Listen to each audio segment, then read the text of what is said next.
for the Word of God to take root in people's lives. It doesn't want to just be in their hearts. He wants to expand to their hands. He wants the heaven that's come to their heart to overflow into the life around them. G'day, my name is Zschech. I'm an Australian missionary in Ukraine. I've been here since 1993. I have a Ukrainian wife. I have 3 Ukrainian kids, and we're probably going to spend the rest of our lives here. We got involved with the church in Kiev, and soon after we decided to come to Kaharlyk, the town that we're in now. It's a country town 80 kilometers south of Kiev, Ukraine's capital. This little town that we're in was a dead-end town 12 years ago when we moved, and a lot's happened in Ukraine since then. We had a lot of political pressure put on us, and we were under threat of being deported. 4 years later, we finally had enough people to register our church, which we needed 10 people. And then the church miraculously got registered, and God got us this building. The founding pastor went back to Australia on furlough, and then a few months later wrote me an email saying that he wasn't going to return to be the pastor. So my list of the 3 things that I never wanted to be in my life, 1 was a missionary, 2 was a school teacher, and 3rd, I really never wanted to be a pastor, had all come true, and I was stuck in this little village and inherited a church that had 100% unemployment.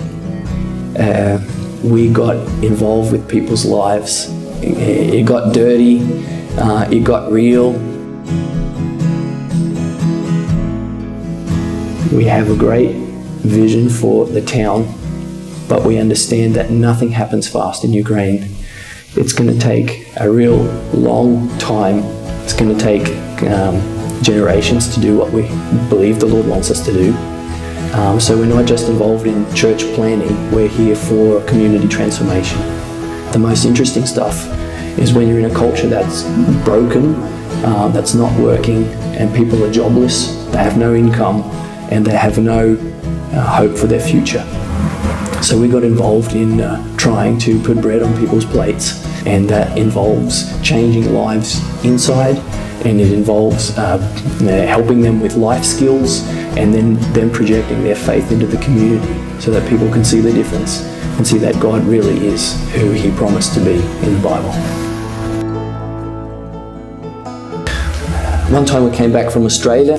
When I returned and looked into the eyes of the congregation that was my congregation, and they were all unemployed, and they all were just in desperate need and poverty, the Lord gave the faith for us to step out and start a very simple Bible school. Along with the Bible school, we started doing some enterprise ideas. We started with biogas, biodiesel, and growing mushrooms. It was providing jobs, it was giving people work experience. But I called the mayor of the city down to show him my little biogas reactor.